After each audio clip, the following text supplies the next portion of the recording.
Quand les musulmans vous disent que Jésus n'a pas été envoyé à l'humanité, Jésus n'a été envoyé qu'aux brebis perdues d'Israël, ils sont en train de bluffer.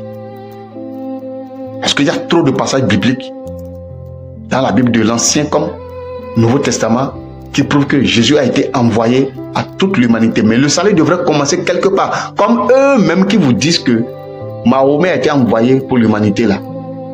Mahomet, ça a commencé par l'Arabie, n'est-ce pas? De chez eux. Parce que le Messie vient de l'Arabe. Si le Messie, le prophète vient de l'Arabie, ça veut dire qu'il est arabe. Donc il faudrait d'abord instaurer son salut là, dans son pays natal, avant de pouvoir maintenant poursuivre cela à l'humanité. Donc ces gens-là sont en train de s'amuser avec votre intelligence. Ils sont en train de s'amuser avec votre intelligence. Ouvrez les yeux.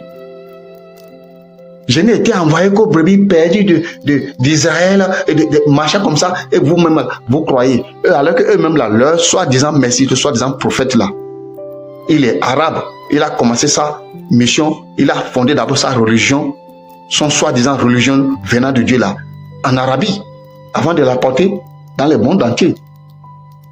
Maintenant, comment vous pouvez-vous accepter que Mahomet a fondé sa religion en Arabie et vous dites qu'il est le sauveur de l'humanité, de l'univers tout entier, et que Jésus, lui, il a été envoyé qu'aux brebis perdues d'Israël. Vous bluffez ou bien quoi? Ça va pas. Ça va pas dans votre tête. Donc vous trouvez que Jésus dit que lui, il a été envoyé uniquement aux brebis perdues d'Israël. Chers frères et sœurs, ces gens-là sont en train de jouer avec votre intelligence. Ils sont en train de jouer avec votre intelligence. Ouvrez les yeux. Ils font le jeu des mots. Je parle là de Abdou-Majid, Faisal et Oustaz Diané. Ces gens-là sont en train de s'amuser avec votre intelligence. Ils font seulement les jeux de mots. Donc si vous n'êtes pas armé, vous allez toujours tomber devant eux. Si Jésus a été envoyé qu'aux brebis perdues d'Israël, alors pourquoi déjà depuis l'Ancien Testament où Dieu a établi Jésus comme étant sauveur de l'humanité, il a dit que tu porteras mon salut jusqu'aux extrémités de la terre. D'ailleurs, nous allons même lire le verset 41, le chapitre 41, le verset 1. Chapitre 41 du même passage, le verset 1. Et vous allez voir que dit la parole de Dieu à ce niveau-là. Chapitre 42, le verset 1 plutôt. Il dit, voici mon serviteur que je soutiendrai. Mon élu en qui mon âme prend plaisir.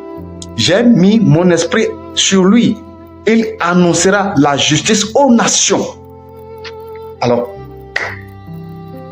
il annoncera la justice aux nations. Ça, c'est Isaïe 42, le verset 1. Aux nations. Est-ce qu'il a dit, est-ce que c'est écrit à la nation? Si c'est à la nation, ça veut dire que c'est à la nation Israël uniquement.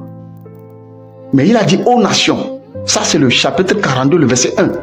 Maintenant, quand vous venez maintenant dans chapitre 49, le verset 6, il dit que son élu portera le salut jusqu'aux extrémités de la terre. Vous voyez? Mais il fallait planter ça quelque part. Il fallait planter la base, le QG là. Il faut la planter quelque part. D'ailleurs, quand vous êtes une armée, d'un pays, vous devrez avoir un QG.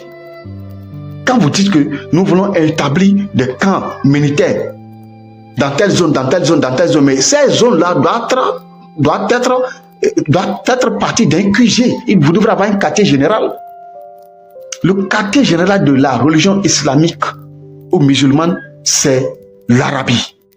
Donc le quartier général du christianisme, c'est Israël. Point bas. Il n'y a pas de débat dessus.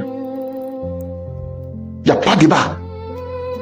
Le quartier général de la vie chrétienne, c'est Israël. C'est là que tout a été fondé. Le quartier général de l'islam, c'est l'Arabie. Et le fondateur, c'est le prophète Mahomet ou Mohammed.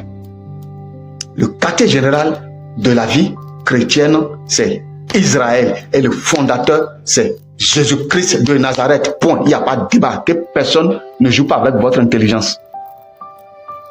On est clair dessus. Bien.